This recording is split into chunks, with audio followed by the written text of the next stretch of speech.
Hello everyone. Today we are going to start our new TGT Science Physics question for HTET 2024. जो HTET 2024 HTET 2024 जो जुलाई में होने वाला है उसकी प्रिपरेशन के लिए हम PYQ को सोल्व करेंगे। PYQ को क्या करेंगे? सोल्व करेंगे। ठीक है, तो चलिए स्टार्ट करते हैं अपनी फर्स्ट वीडियो के साथ। ठीक है, तो अपना जो वीडियो का जो फर्स्ट क्वेश्चन है वो क्या है, आगे देखते हैं। अपना फर्स्ट क्वेश्चन क्या है कि the amplitude of loudness of sound become twice. देखो, एक साउंड वेव कैसे बनती है, एक साउंड वेव ऐसे बनती है। साउंड वेव किसी भी वेव को बनाने के लिए ऐसे बनाते हैं। ठीक है, तो जो ये वाली चीज होती है इसको बोलते हैं एम्पलीट्यूड। अब इसमें एक रिलेशन दिया है कि अगर लाउडनेस आप एम्पलीट्यूड पर डबल कर दे तो लाउडनेस पे क्या इफेक्ट होगा। तो बेटा एक रिलेशन होता है, जो लाउडनेस होती है वो डायरेक्टली प्रोपोर्शनल होती है एम्पलीट्यूड का स्क्वायर। अब यहाँ पे जो एम्पलीट्यूड है वो 2 टाइम्स हो गया, तो जो लाउडनेस होगा वो कितने टाइम्स हो जाएगा, 2 का square, that is 4 times, that is 4 times. तो यहाँ पे जो अपना आंसर हो जाएगा वो कितना हो जाएगा, 4 टाइम्स।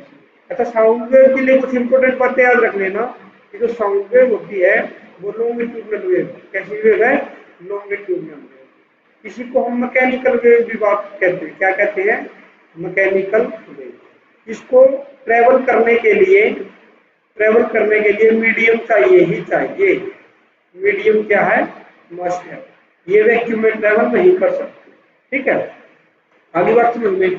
तो this is our first question. Let's move to the next question.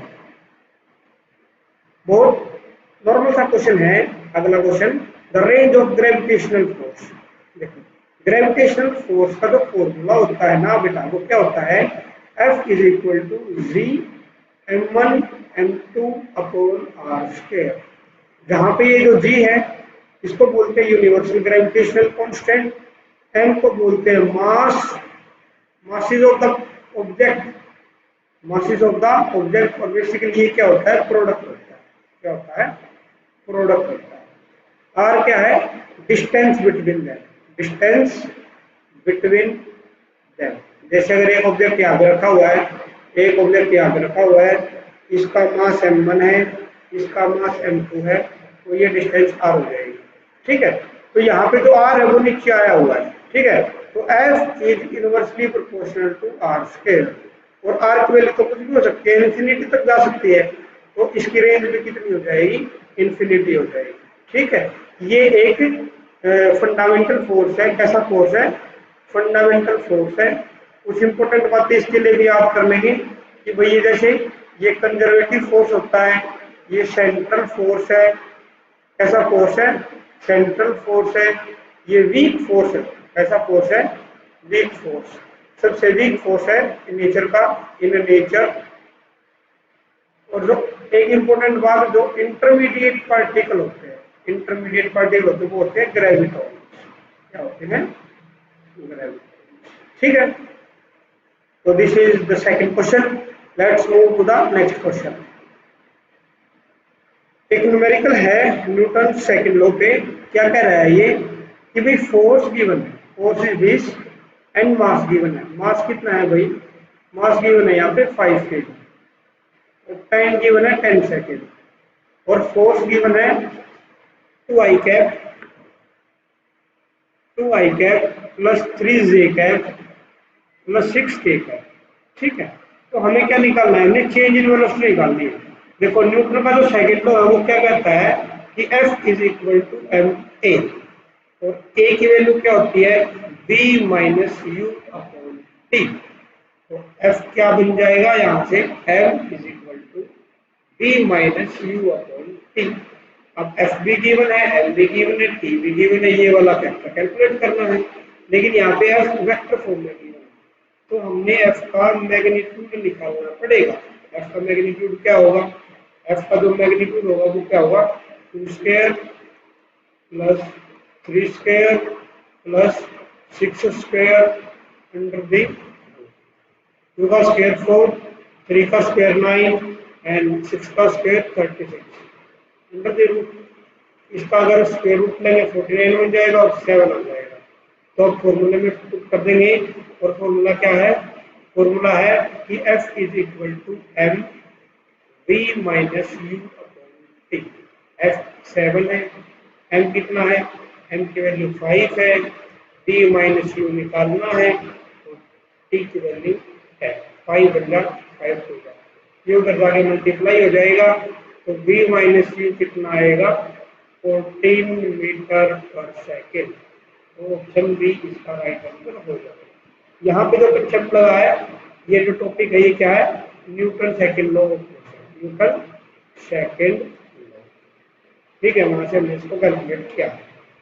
तो चलते हैं अपने अगले क्वेश्चन की तरफ।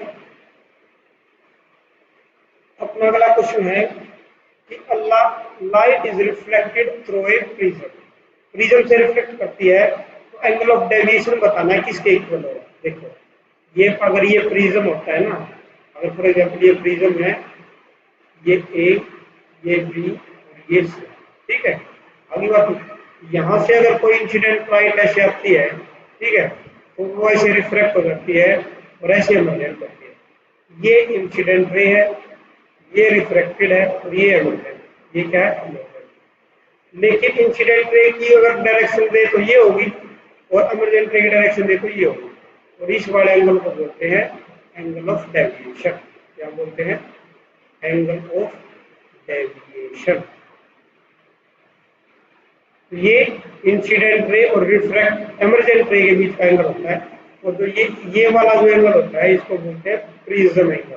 कौन सा एंगल? Prism angle. ठीक है, तो क्वेश्चन में पूछा है एंगल ऑफ डेविएशन, तो इंसिडेंट रे और इमर्जेंट रे के बीच का एंगल। ऑप्शन देखते हैं, the angle between incident ray and emergent रे। तो यही ऑप्शन करेक्ट हो जाएगा, first option is the right answer. So let's move to the next question। बहुत ही इंपॉर्टेंट सा क्वेश्चन है, एक डायरेक्ट फैक्चुअल क्वेश्चन है। An object is moving with constant acceleration along one direction. The distance traveled is nth second. nth second में कितने distance travel की? देखो अपने पास है ना तीन इक्वेशन होती है, इक्वेशन ऑफ मोशन। फर्स्ट होती है v is equal to u plus kt। Second होती है s is equal to ut plus half at square. And second होती है, थर्ड होती है v square minus u square is equal to 2as। ठीक है, तो यहाँ से हम कैलकुलेट कर सकते हैं एस एन एच। पहले क्या करना है, हमें एस एन निकालना पड़ेगा। एस एन क्या हो जाएगा? टी की जगह एन पुट कर देते हैं plus 1/2 A N square. N निकल रहा है तो उससे पहले वाली सेकंड में कितना ट्रेवल किया गया होगा? S N minus 1 plus 1/2 A N minus 1 का स्क्वायर। और जब इन दोनों इक्वेशन को सॉल्व करते हैं, अब सॉल्व तो तुम्हें ही करना पड़ेगा क्योंकि तुम टीचर की तैयारी कर रहे हो। You are not student of class 9 और 10th और 11। ठीक है, तो जब हम इसको सॉल्व करते हैं तो एस एन एच आता है। बेसिकली इसमें से इसको माइनस कर देते हैं। ठीक है, एस एन में से इसको माइनस करने से क्या आता है? u plus 1/2 a 2n minus 1। ठीक है, तो इसका राइट आंसर क्या हो जाएगा? ऑप्शन।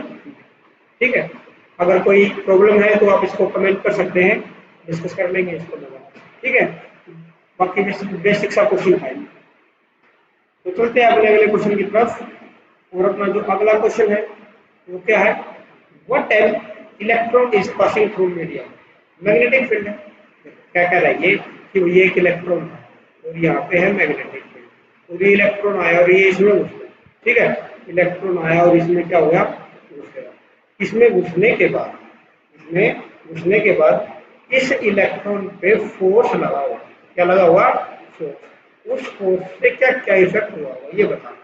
तो देखो, जब इलेक्ट्रॉन या कोई भी चार्ज पार्टिकल मैग्नेटिक फील्ड में एंटर करता है तो उसके ऊपर एक फोर्स लगता है और वो फोर्स इतना होता है। क्यू का मतलब charge of the particle, charge of the particle. ठीक है, v is the velocity of charge particle, of charge particle, ठीक है। And B is the magnetic field, B is the magnetic field. लेकिन सभी को पता है कि जब क्रॉस प्रोडक्ट को रिमूव किया जाता है तो क्या होता है, एक साइन थीटा की तरफ ऐड हो जाता है, ठीक है। और यहाँ पे जब इलेक्ट्रॉन इस मैग्नेटिक फील्ड में घुसा है तो यहाँ पे एंगल कितना दिखाया गया है, 0 डिग्री, ठीक है। तो फोर्स कितना हो जाएगा, 0। फोर्स कितना हो जाएगा, क्यों 0 हो जाएगा, क्योंकि साइन 0 की वैल्यू 0। अगर फोर्स 0 हो गया तो जैसे फोर्स होता है एम, ठीक है।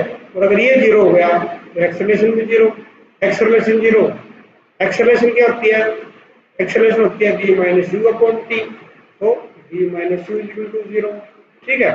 तो मतलब वेलोसिटी का कोई चेंज नहीं होगा। तो देखते हैं ऑप्शन में क्या बदला गया है। फर्स्ट ऑप्शन है इट्स वेलोसिटी इज इंक्रीज, तो नहीं, ये तो गलत है। इट्स एनर्जी इज इंक्रीज, अब एनर्जी का फॉर्मूला होता है हाफ एम वी स्क्वायर, अगर वी ही चेंज नहीं हुई तो एनर्जी कैसे चेंज हो सकती है, तो ये ऑप्शन में गलत होगा। बोथ वेलोसिटी एंड इंक्रीज, गलत। ऑप्शन 4 हो जाएगा ठीक। Velocity and energy of electron remains constant, यहाँ से हमने ये निकाला है, ठीक है। क्योंकि चेंज इन वेलोसिटी 0 है, एक्सेलरेशन 0 है, तो वेलोसिटी में कोई भी चेंज नहीं होगा, ठीक है। तो चलते हैं अपने अगले क्वेश्चन की तरफ। भाई यहाँ पे कोई इधर उधर की कोई बात नहीं करता, मैं direct question to question study करते हैं विदाउट एनी कोई भी बकवास की, तो सीधी बात, नो बकवास, ठीक है। तो अगला क्वेश्चन है minimum distance of distant vision young adult of normal vision. एक आई की बात की गई है, एक आई का नॉर्मल विजन, आई का नॉर्मल विजन, मतलब ये पूछा गया है कि मिनिमम कहाँ तक देख सकता है, ठीक है। तो तुम फॉरेस्ट भी याद कर लो, जो फॉरेस्ट पॉइंट होता है वो होता है इंफिनिटी, और जो नियरेस्ट पॉइंट होता है, जो नियरेस्ट पॉइंट होता है वो होता है 25 सेंटीमीटर। तो 25 सेंटीमीटर को देख लो कहाँ पे, ये 2.5 मीटर नहीं है, ये आ गया ऑप्शन बी 25 सेंटीमीटर, ठीक है। तो ये यहाँ क्वेश्चन था। चलते हैं अपने अगले क्वेश्चन की तरफ। The distance travelled by a particle vary with time। Distance है ना, जो डिस्टेंस है वो डिस्टेंस है 1.2 t स्क्वायर, ये पूछा गया है। और टाइम दिया गया है 0 to 10 सेकेंड, 0 to 10 सेकेंड। हमने निकालनी है एवरेज स्पीड, क्या निकालनी है, एवरेज। क्या होती है, total distance upon total time, total time. तो फाइनल जो डिस्टेंस होगी, फाइनल डिस्टेंस कितनी है, 1.2 इंटू टी की वैल्यू पुट कर दो भाई, टी का स्क्वायर 10 का स्क्वायर, तो ये आया 120 मीटर। इनिशियल निकाल लो, इनिशियल कितनी आई, 1.2 इंटू 0 दैट इज 0। तो चेंज इन डिस्प्लेसमेंट कितना हुआ, 120 minus 0 that is 120 metre. Total time कितना है, t2 minus t1 that is 10 minus 0 that is 0 second. अब अपने पास दोनों चीज आ चुकी है, तो जो स्पीड बनेगी वो कितनी हो जाएगी, स्पीड को ई से डिनोट करते हैं, स्पीड बन जाएगी 120 अपॉन 10, 0 से 0 दैट इज 12 मीटर पर सेकेंड, ठीक है। तो ऑप्शन नंबर 4 इसका करेक्ट आंसर हो जाएगा। तो चलते हैं अपने अगले क्वेश्चन की तरफ। अगला क्वेश्चन है ए बल्ब ऑफ 210, 210 वोल्ट का एक बल्ब है, वो कितनी हीट प्रोड्यूस करता है। तो तुम्हें हीट का फॉर्मूला पता होना चाहिए, H is equal to I square R T.